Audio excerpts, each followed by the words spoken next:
So one of the people who's been influential in my life, I don't know if I look up to him, but so I don't know if I do, but it's Come on, you're embarrassing me. only Ian. You're Oh, embarrassing me. Don't do that. Don't do before we that. hit record, Ian goes, Don't glaze me on this episode. Come on, it gets old for our viewers. before this episode, Ian goes, yeah, it's like when me, Hank Aaron, and Babe Ruth all walk into a room together. Collectively, we have 1,500 home runs. Really proud of that. Really proud of that. You're listening to Let Me Speak to a Manager with Frank Cava and Ian Mathews. What a crock of shit. Yeah, that was hot mic, Sam. It's 30 minutes away. I'll be there in 10. Do it live! I'll write it and we'll do it live!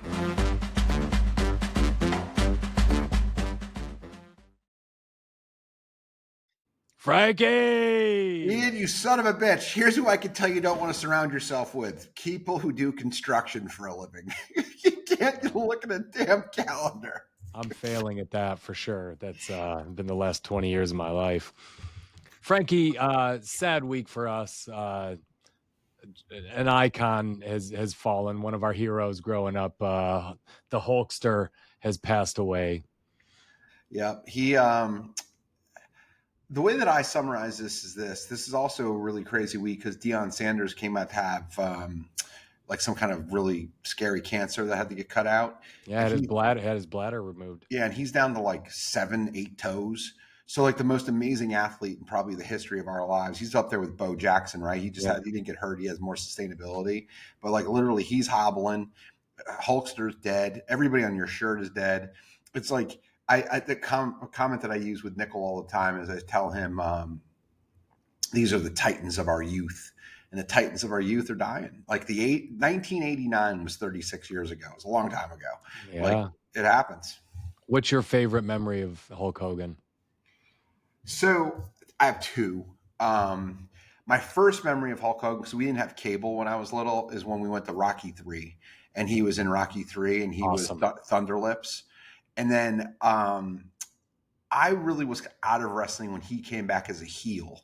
So I really thought that was interesting that he came back as a heel. But like my favorite was like whenever he would be on, like I was always bummed out if Hulk Hogan wasn't on the card on a Saturday when I watched.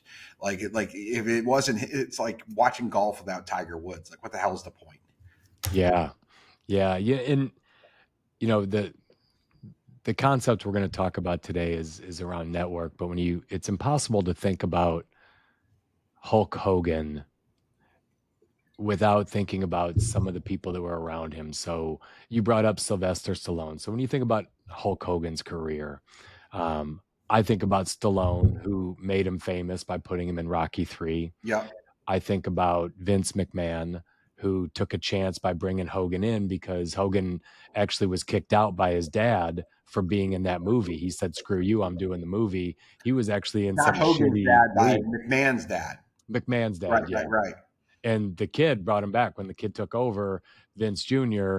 came in and said, "I'm bringing Hulk back. This guy's a megastar. I'm bringing him in." But you think about, it's hard to think about Hulk Hogan without thinking of Andre the Giant and WrestleMania 3, and he body slammed him. It kind of made him famous. Or thinking about the Iron Sheik, right? Who you need a villain to be a good hero. Or thinking of, on my shirt, Macho Man, it was his first tag team big name, right? The Mega Powers. And his whole career arc, there's no Hulkster without villains, without some of these names. Mean Gene Okerlund, right? Like, and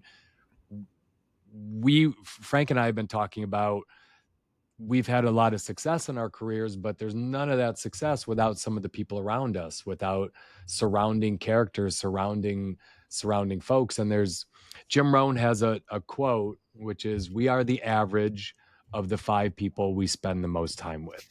And I think one of the things we want to do in this episode is kind of break that down a little bit and see, does that still hold true? Is that still real? And how does an evolving network impact your success or failure in career, and what your network looks like? So one of the people who's been influential in my life, I don't know if I look up to him, but I don't know if I do, but it's Come on, you're embarrassing me. only Ian. You're embarrassing me. Don't do that. Don't do Before we that. hit record, Ian goes, Don't glaze me on this episode. Come on, it gets old for our viewers. before this episode, Ian goes, yeah, it's like when me, Hank Aaron, and Babe Ruth all walk into a room together. Collectively, we have 1,500 home runs. Really proud of that. Really proud of that. But someone who has been influential for me for sure has been Tony Robbins. I've spent time going to his events and things like that. His number one influence was Jim Rohn. And when he was a young kid, he looked up to this guy so much, he became one of his number one salesman before he went out and branched on his own. In sports and in music, less so in music, it's easier to track in sports. I've used this analogy here before, but there's what you call the coaching tree. Like nobody gets anywhere on their own, right? Like all the hot coaches now all basically worked under Mike Shanahan at one point in time. Like everybody. Sean McVay has his own tree. The younger Shanahan has his own tree, but they all worked under one guy who was really, really dynamic with offense, and now they all dominate. But we can tell stories for days, but yes, who you're around matters. And right now, Frankie is coaching T-ball, right? And in T-ball, it's about as entry level as it gets. And you see some kids are more into it than others. That's to say the least. Some kids are more athletic than others. Some practice more than others. Some like the game more than others. But at that level, you're not really surrounded by other people that are making you much better, right? You're playing T-ball. You're just out there having a good time. But as Frank will see, and that I've seen with my kids, as they grow up, you start trying to push them onto better and better teams. You want them to be, you want to push them up a level in Little League. Maybe I can play up with the older kids, or push them onto a travel team where they're on with more like-minded kids. Because if you just keep putting them on the same house team and they're the best kid on their team, they won't want to put in extra work. It's easy for them. They look around and they have this inflated sense of how good they are. Whereas, and you want to keep trying to push them onto teams where there's other kids just as good, if not a little better, right? I like my kids to be on a team where there's some kids that are better than them, that make them want to come home and put in a little extra work, that push them a little bit. And if they're not pushed, will they really grow? Will they really elevate, right? You want their network to keep, and that's the same in classes in school. You want them to be in the more advanced math, because now it's not as easy to. You want them to have to come home and put in extra work. You're surrounding them by better people. And it's no different than us when we become adults and we grow. The network you surround yourself will either push you, or it'll make you stagnate and feel a false sense of accomplishment, right? That maybe you haven't earned. So one of the things that I think is really interesting is, as I got a little bit older, I always bought a house. I mostly build houses. I'm a house guy. So I would go where I could make money, or I thought there was opportunity, but I never went for discretionary reasons. And as I became a dad, I started to really look at the neighborhood I was going to. And I think I picked one of the finest neighborhoods in Richmond, because I was like, this is where I want to be, and this is where I want to raise my kids. And it's a neighborhood where there's people who are like-minded to me, and I think is going to create a really positive environment for our kids. And the school my son's going to next year, they do play dates and ahead of time, so somebody when you go for the first day, which is pretty cool.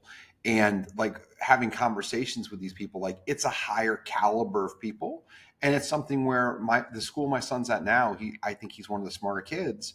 I don't think that's going to be the case where he goes, and I think it'll be a humbling experience for him. In addition to that, you're putting yourself into a school of kids who are very highly competitive and think about these things, which I think will push them forward.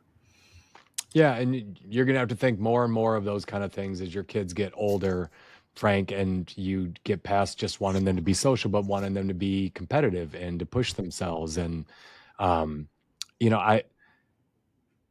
I was in a fraternity in college, and when I started in that fraternity, I probably had half of my pledge class were in engineering. By the time I graduated, only 2 or 3 of us still had engineering. Everyone had dropped out, and you get a false sense of accomplishment. Like, wow, I made it. I'm one of the smarter ones in there. And then I started at GE, and I'm surrounded by, 15 kids that also made this leadership program, and every single one of them had a better grade point average than me. And I was like, holy shit, like this is a smart group of kids. I'm going to have to work around the clock to keep up. And that's probably the best thing that could happen to me, is knowing I had the worst grades out of that whole class, because I knew coming in, I'm not going to coast. I'm going to have to outwork all these freaking kids. And you go from there to spend 7 years at GE, and you get into management and you push yourself a little bit. And then that's one class of folks. And then I moved out to DC and started at MBR, and the stock had moved a lot.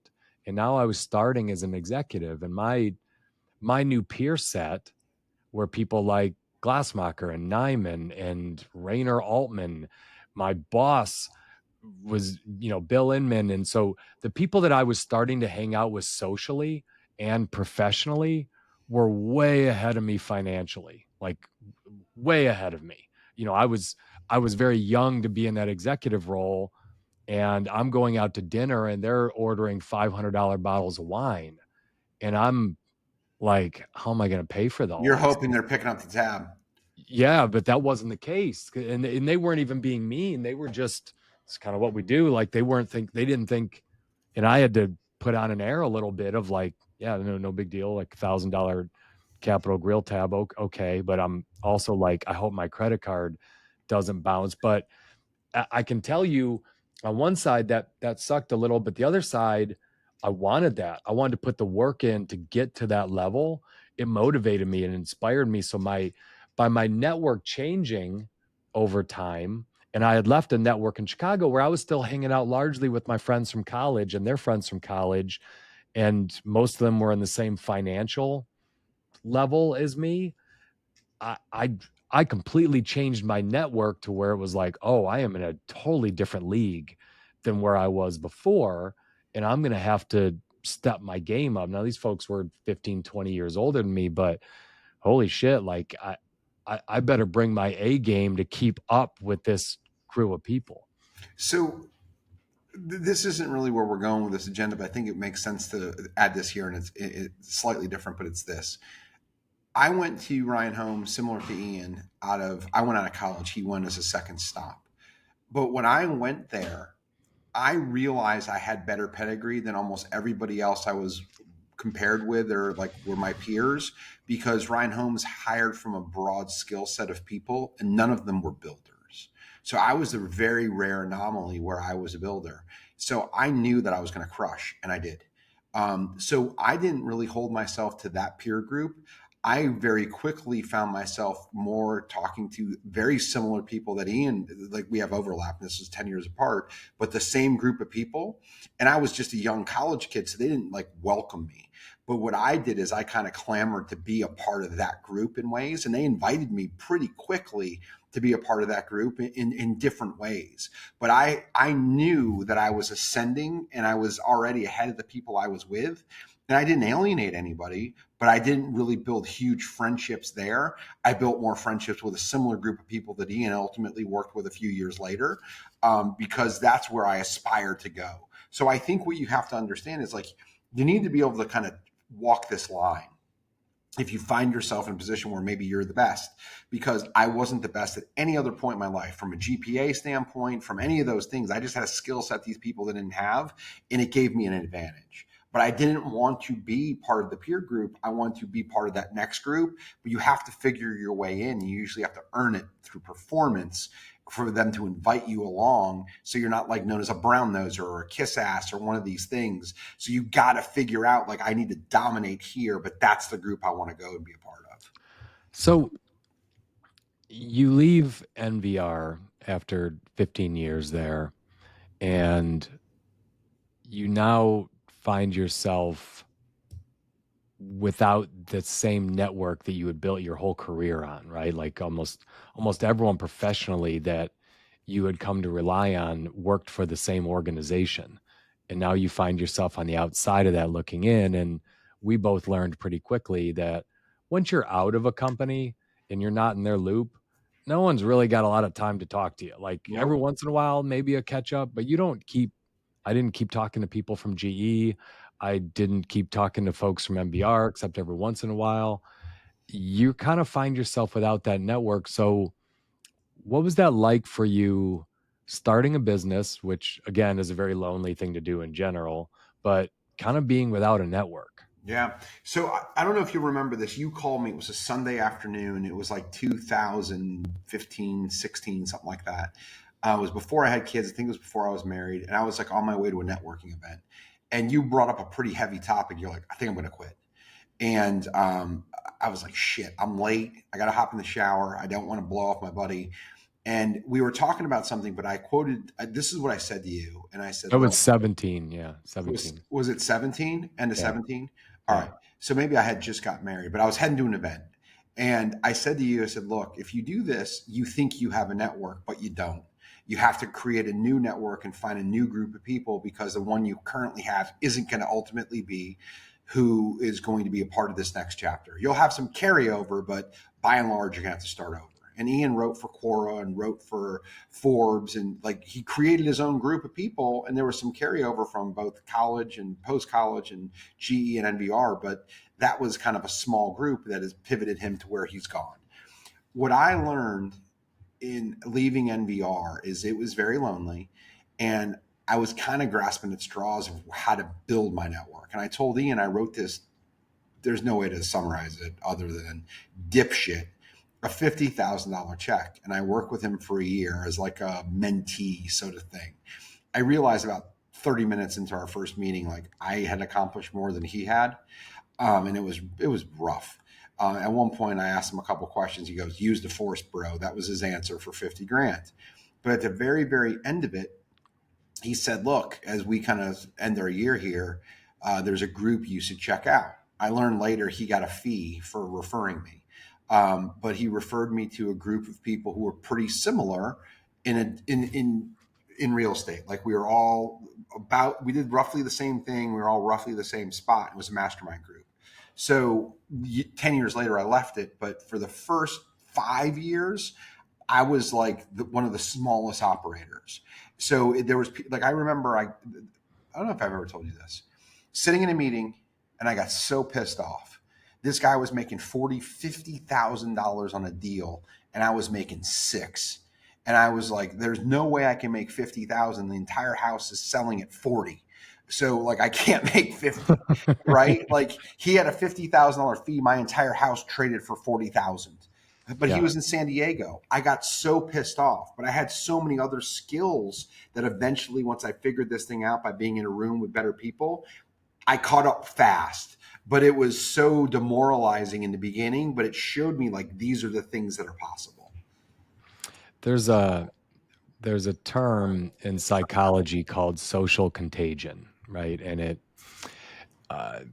ties to economic behavior, but it ties to just about all behaviors. There's a couple of guys, Christakis and Fowler. They did a bunch of studies on different people's careers as they moved, and they looked really closely at their network and their inner circle. But what they kind of found was financial behaviors, attitudes towards saving, spending, entrepreneurial spirit.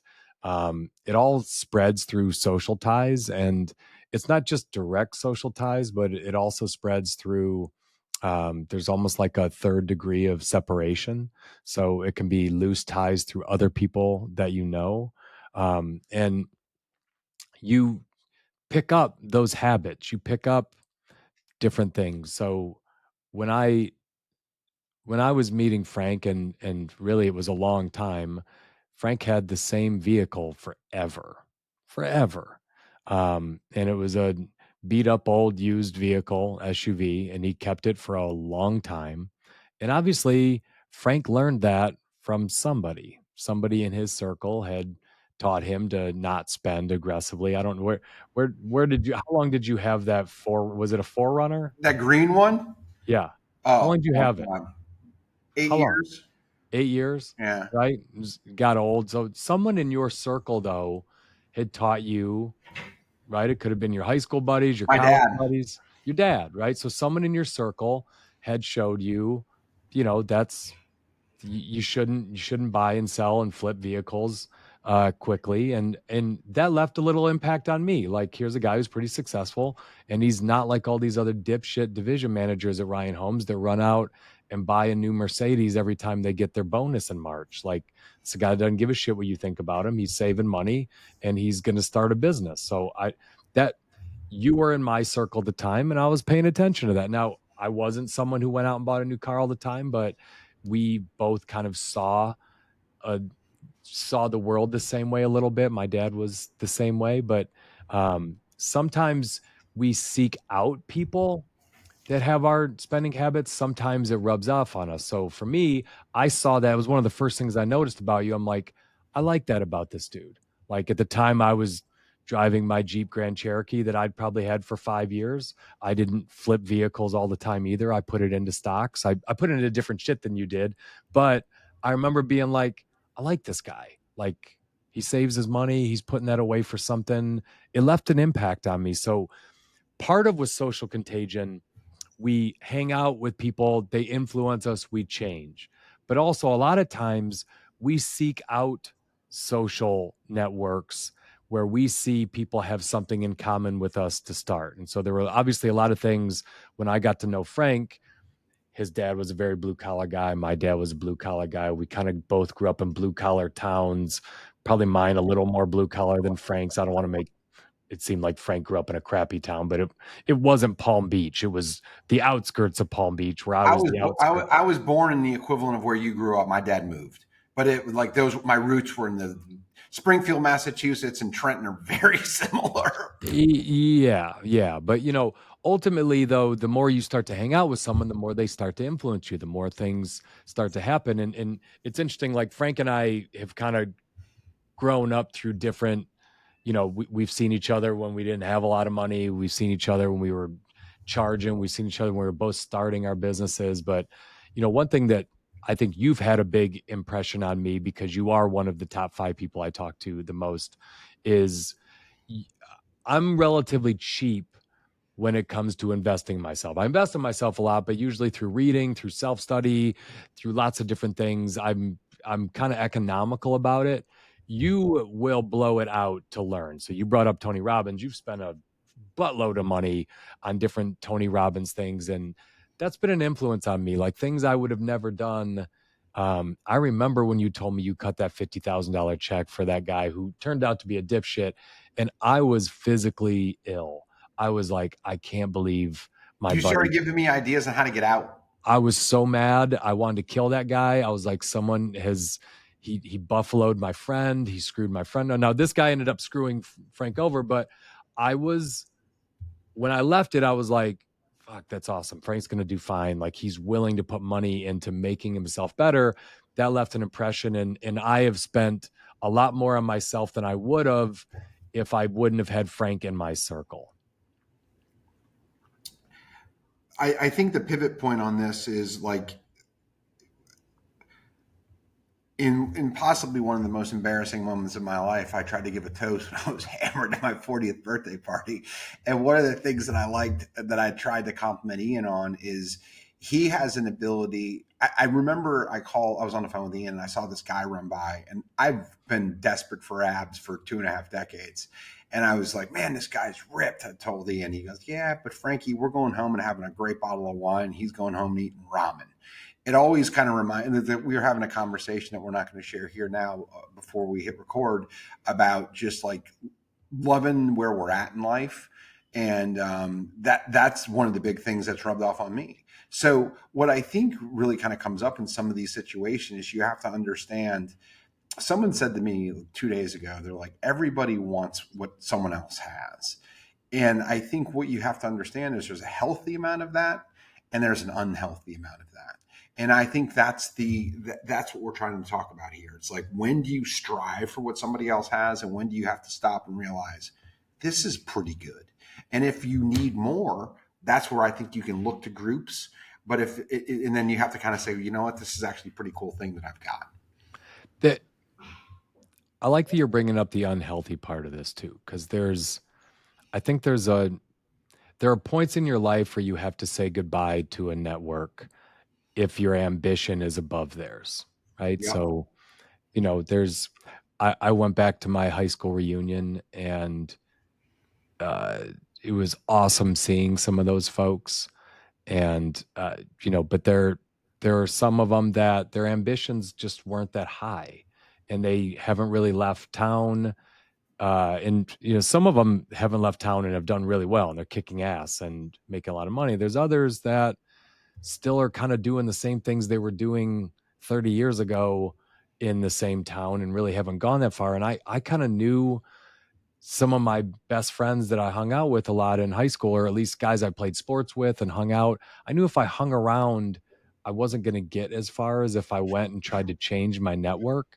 And, if you're broke and you want to get to a place where you have $100,000 net worth, you probably need to change your network a little bit and spend time with people that are at least there. And when you get to 100,000, that network, if you're trying to get to $1 million net worth, that network probably isn't going to get you there. But there does come a point where it can become unhealthy. Like at some point,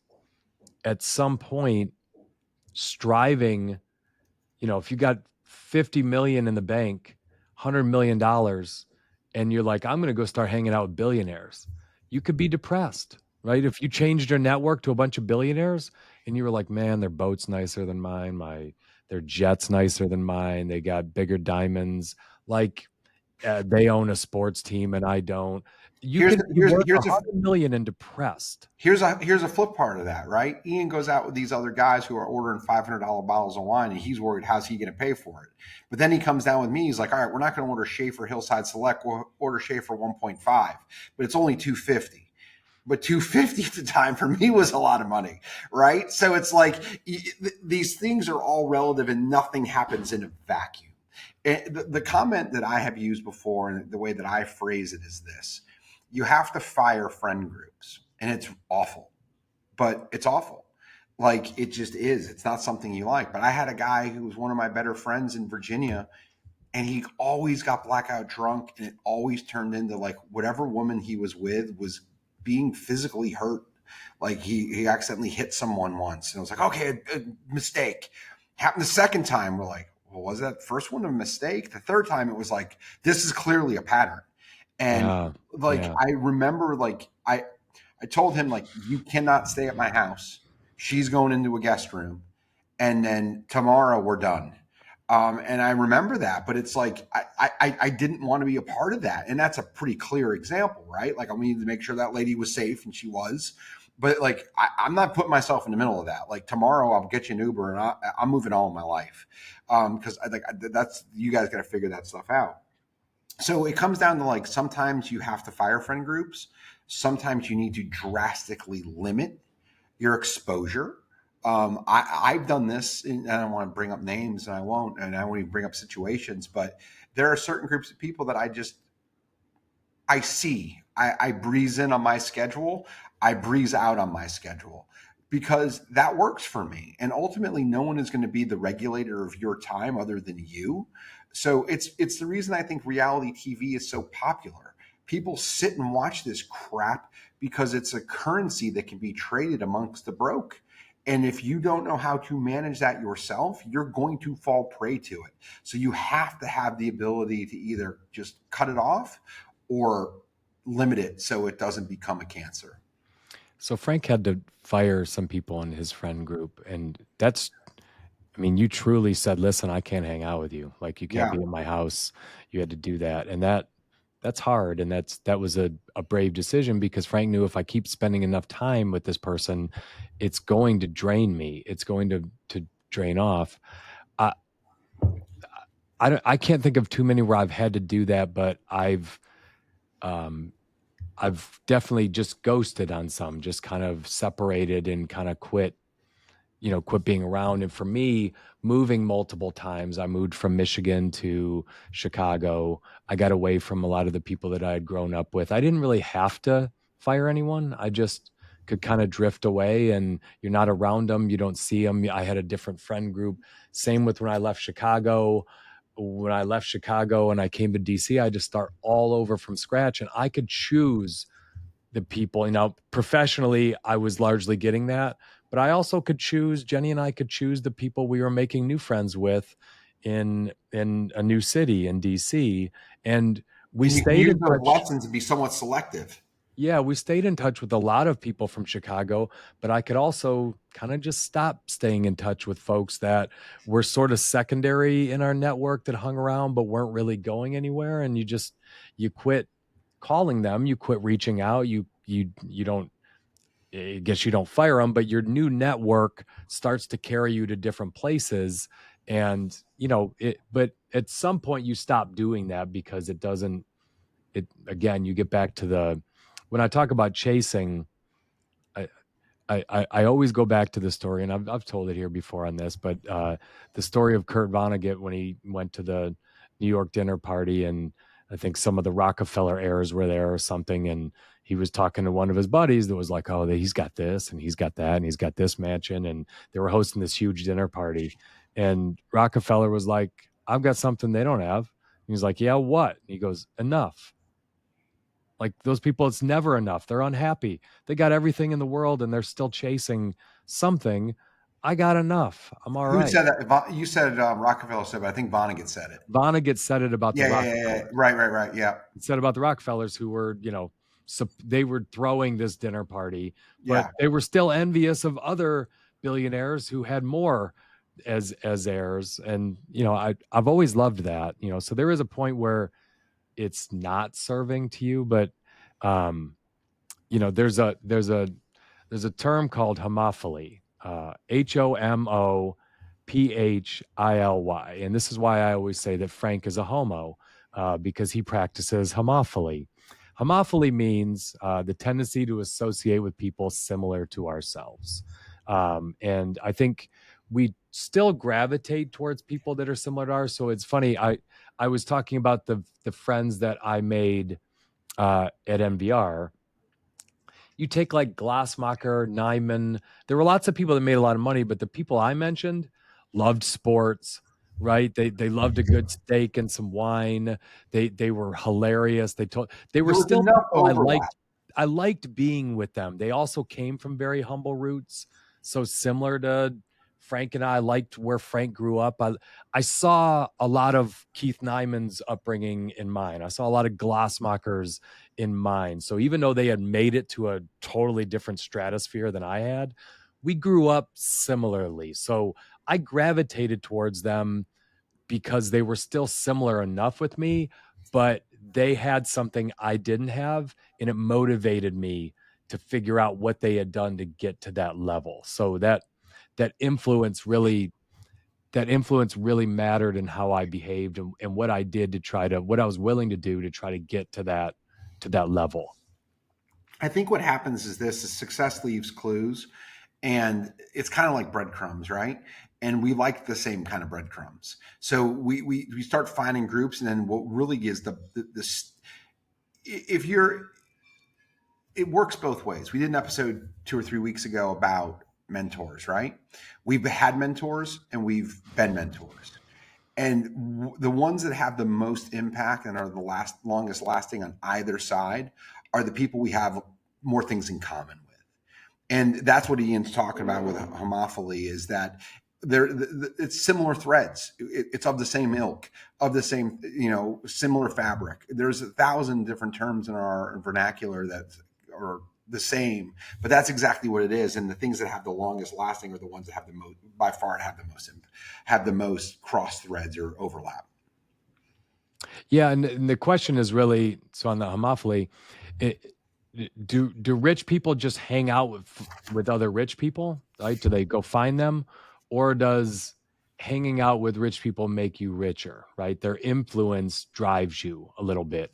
And I could make an argument of both, right? If you're not ready to hang out with people in a totally different network, you end up spending like them before you're ready. Yep. And so you spend your way into, because you just want it to appear as if you're on that level, when really the habits you need to be figuring out is, how do they invest? How do they work? What kind of businesses do they structure? What do they set up?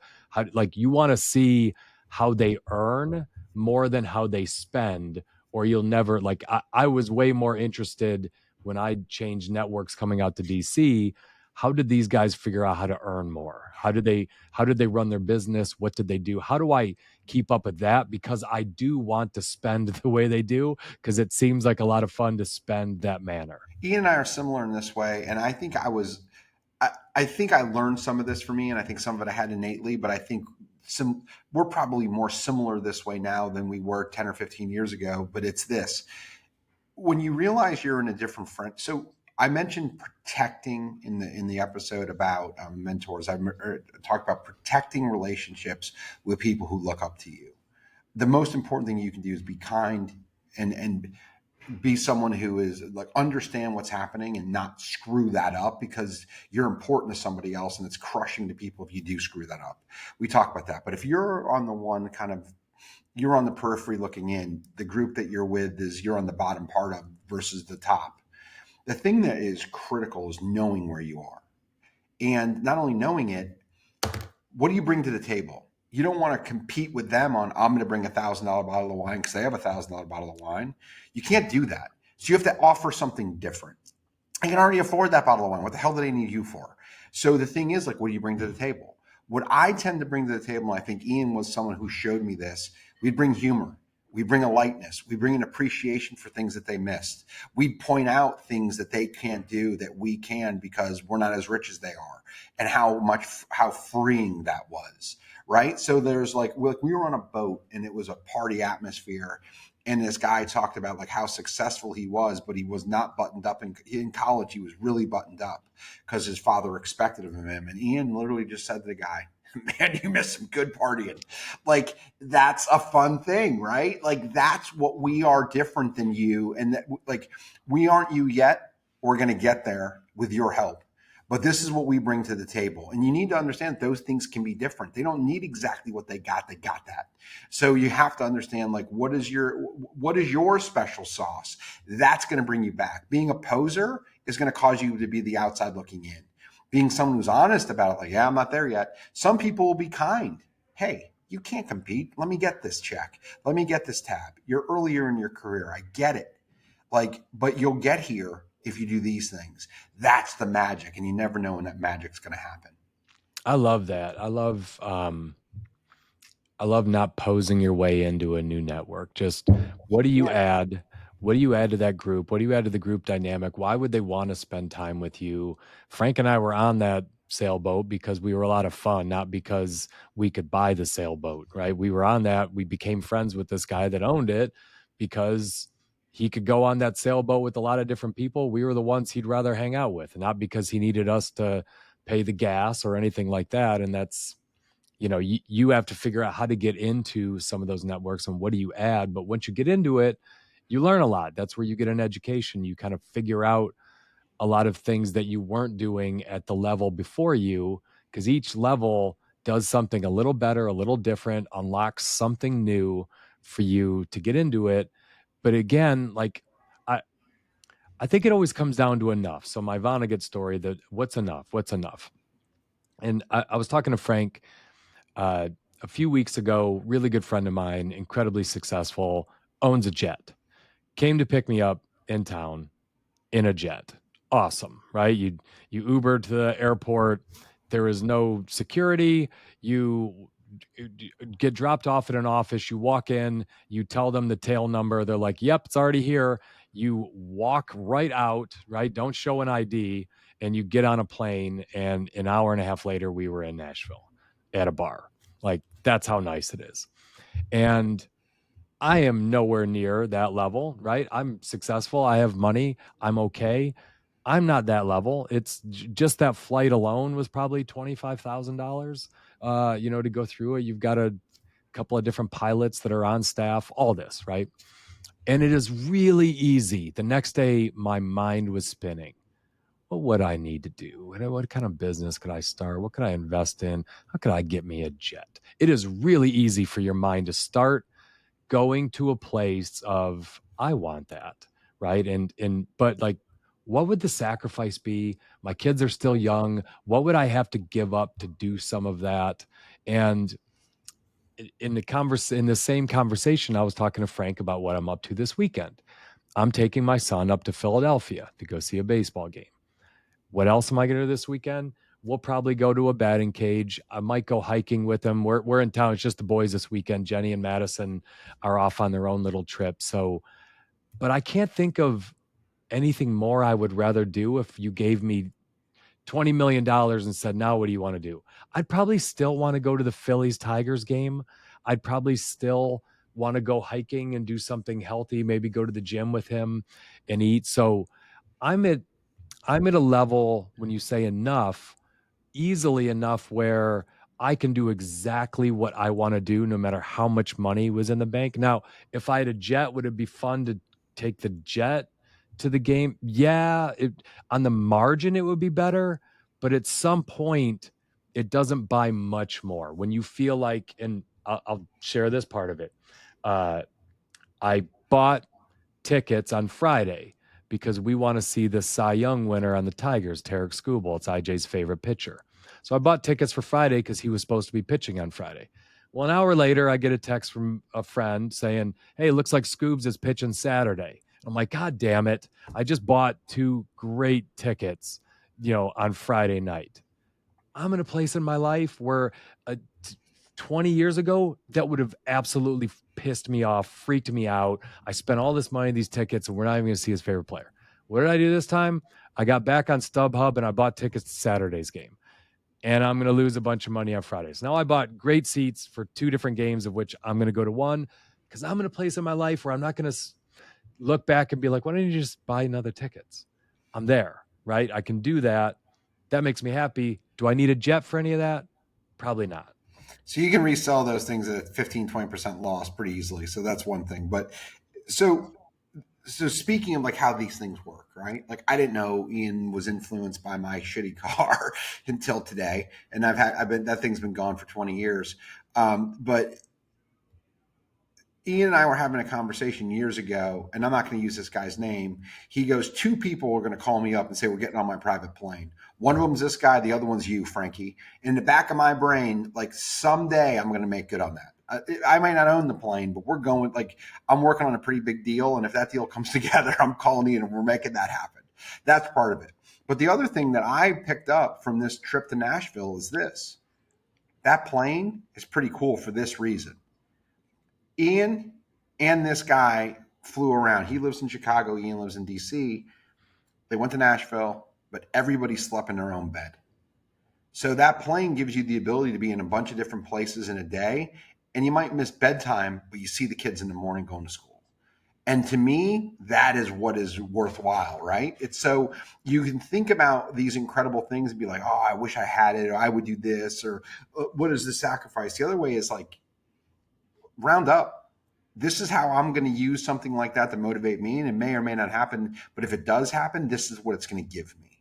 And that's the beauty of finding yourself in different groups, is like, you're the only one who gets to say, is this the life I want to lead or not? You get to choose and you utilize that motivation and put it in a way that it can kind of help guide you. Yeah. So if you're listening to this and you're thinking about, well, how do I upgrade my network? What do I have to do? I think we've made the point of why it's a good idea, but I think whenever someone asks me about how they should change, let's just say they're trying to get better at time management. I need to spend my time on better ways. My first piece of advice always is audit how you're spending your time now. Start with, you need a baseline for anything. So if you think your network is not strong enough, not powerful enough, audit your first inner circle. Who are the 5 people I spend the most time with? Who do I talk to the most? Who do I have in my favorites in my cell phone? Right? Who takes up most of my time? Who do I see the most? Who do I talk to on the phone the most? Who do I receive text messages from the most? Who do I text the most?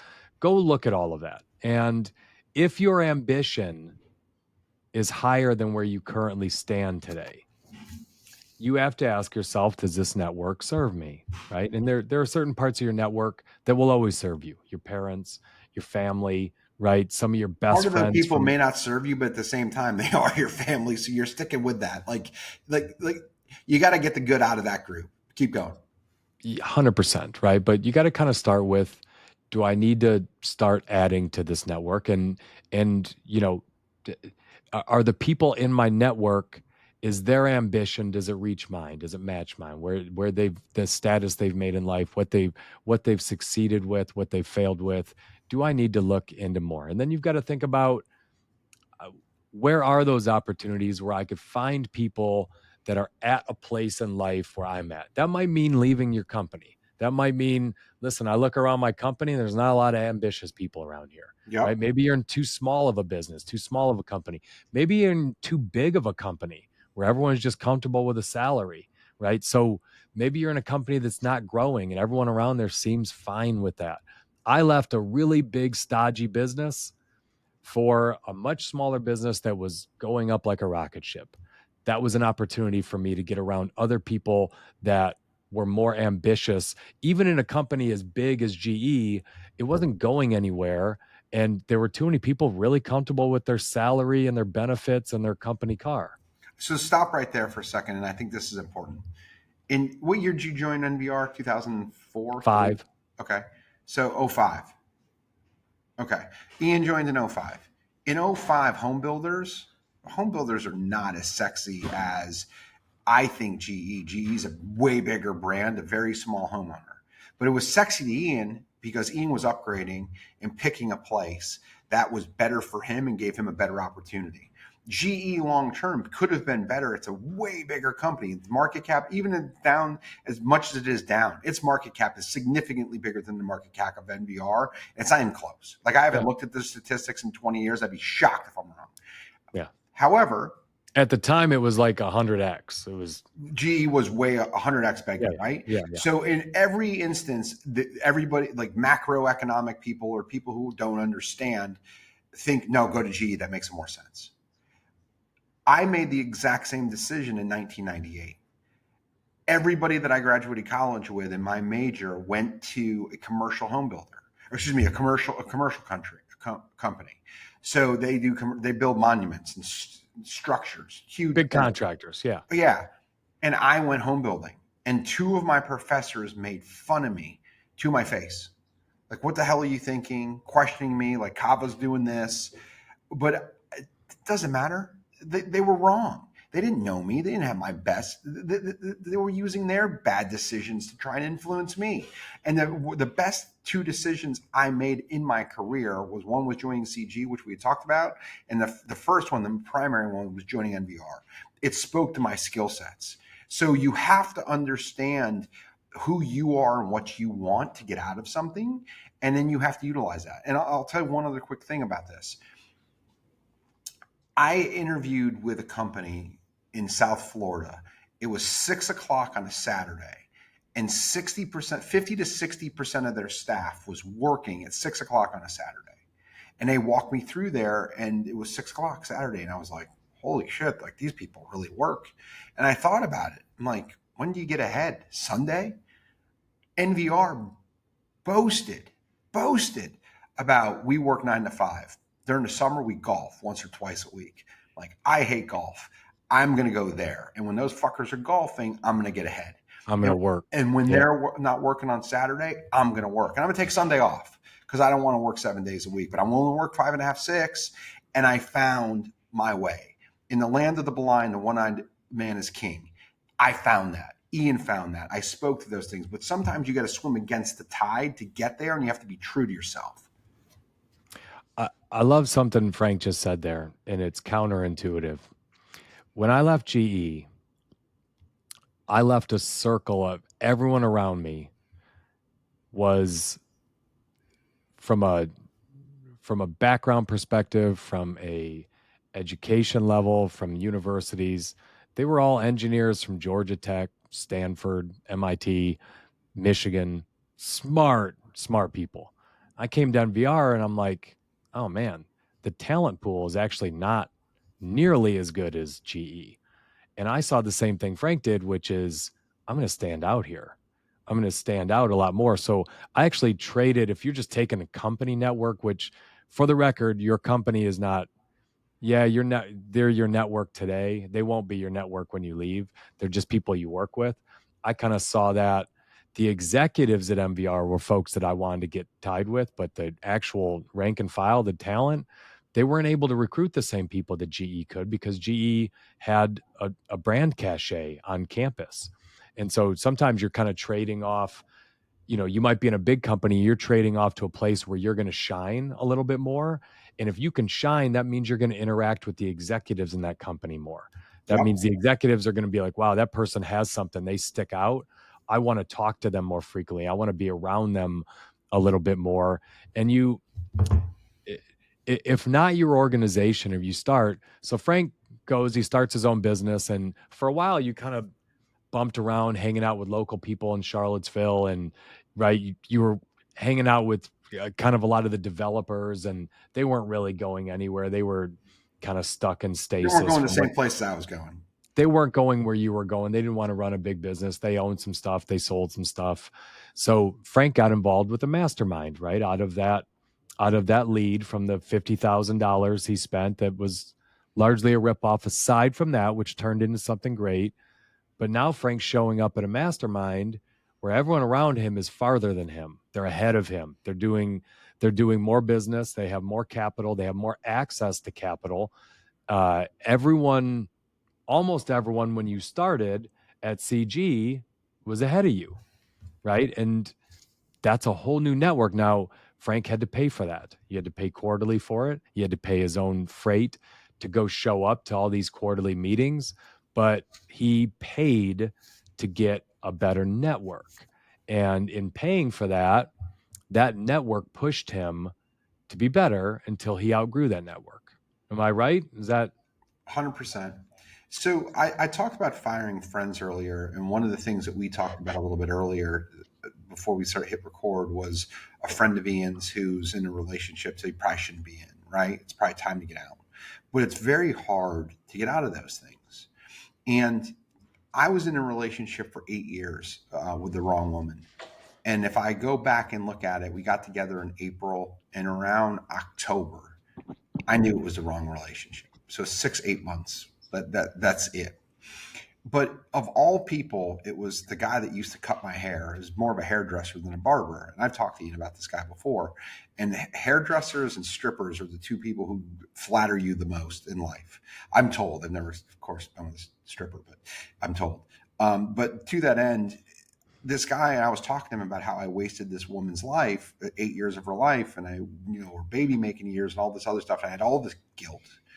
And the most random person in the world pointed out to me, you also wasted 8 years of your life. And it was one of those moments where my eyes just opened up. I was like, holy shit, he's right. So getting into things is great. Being part of it is great. And like the mastermind that I was in, I probably should have gotten out of year 8. I wanted to make it to year 10. I made some commitments. I wanted to see those things through. So I honored them, but I did it willingly. Sometimes things serve you. And when they stop serving you, if it makes sense to do so, you have to say no to that, because the only way that you can grow is you got to trim the tree for the tree to grow. And sometimes you have to say no to different things or limit it to be able to go to the next level. And there's a couple more things on this, on expanding your network. So there's strong ties. So obviously Frank is a very strong part of my network. We're close. We're like brothers. We know a lot about each other. We talk a lot.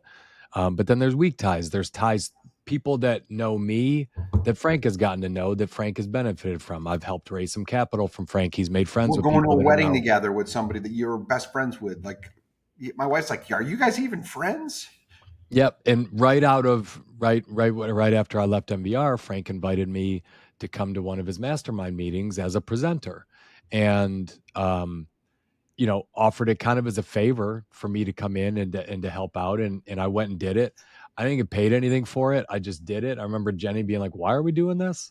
Like, you're just flying out to San Diego. I'm like, I don't know. It's a network. I'm going to figure it out. But through that, I met one of Frank's friends who's also in this mastermind, Jay Connor. Great guy. Really liked him. I'm like, this guy's fantastic. We hit it off, talked a little bit. He invited me to he does his own mastermind. So he invited me to come to that. He's down at the beach. I'm like, that sounds like fun. I think I could come down there. I'll make a vacation of it with my family. I went down, and Jay paid me for this. He came to speak to people in his group. But through doing that, I got to know Jay well. He gave me two different contacts who I still use today, one in marketing and the other one that helped me just from a business structure standpoint and building videos. But weak tie, right? Friend of Frank's who became a strong tie for me, but I had to give first. I had to go give something of value so people could see what I'm made of, because no one gives a crap that I was an executive NVR. They need to see, all right, in this world, how are you? Can you get up in And front you of a gave group? him Can you value. deliver? You provided value. He got something out of it. Can you do something of value? And before I could charge for that, I needed people to know who the hell I was in the first place. So I used that a little bit as marketing to kind of go build out part of what I'm doing. And the other thing that I would just say, whenever people kind of get stuck, when you are auditing your network, the people you talk to the most people also have within their network really successful people that they never talk to anymore. And, that we all get busy, we all do different things, but just go to your LinkedIn and start in the A's and start scrolling down. And you will be surprised with how many blasts from the past pop up where you're like, holy shit, what is Joe Smith up to these days? Oh, he left GE. Oh, he's at Siemens. Oh, what's old Matt Winkler doing? Oh my God, he went to a different builder or whatever, right? You just scroll down and you start looking, and you will find people that you had a really good relationship with, that respected you when you worked with them, that you haven't talked to in 5 years, 10 years, right? Even if it's a couple of years, reach out, call them, talk to them, see what they're up to, especially the ones that had left the company where you were at before. You'll be surprised. You'll have different things to talk about, more interesting things to talk about. If you like, when you want to network, that's the way to go through. Audit people already in your network that you've gotten out of contact with who are clearly still very successful. That's the easiest folks to get back into the circle with. I don't have anything else to add, my man. I think we've done it. We pulled it off. Rest in peace, Hulkster. We're gonna really miss you. I'm really sad. This was our tribute to the Hulkster, to Hulk Hogan. Hopefully he's very proud of us listening up in heaven to Let Me Speak to a Manager. Big friend of the show. Can't ask him to give us a review anymore, but sure the Hulkster be proud. So should we rip our shirts off? No, we shouldn't do that. As Frank already said, we do not have abs, so we are not going to do that. But maybe we will drink some wine tonight to celebrate. One of the things on our agenda that we didn't get to today is strong and weak ties, right? So I didn't really know Ian's dad. Clearly, I know the man because Ian and I talk about him all the time, but I never met him while he was alive. You know the myth, you don't know the man. That's right. But what I do know is that he had a lot of baseball cards. And when Ian got back into baseball cards, I started to get back into trading cards too. And one of the prized possessions I have in my life is a PSA 10, PSA Auto 10. So basically a perfect card with a perfect signature from Hulk Hogan. And I feel pretty good about that now that he's no longer with us. That's pretty kick-ass, dude. I love it. I love it. If you're new to our podcast, don't forget to hit that follow button, and don't forget to give us a 5-star review and write some choice comments about how you like Frank more than me on the episode and you would like him to talk more than me. All right, brother. You gotta smash that button. See ya, Frankie.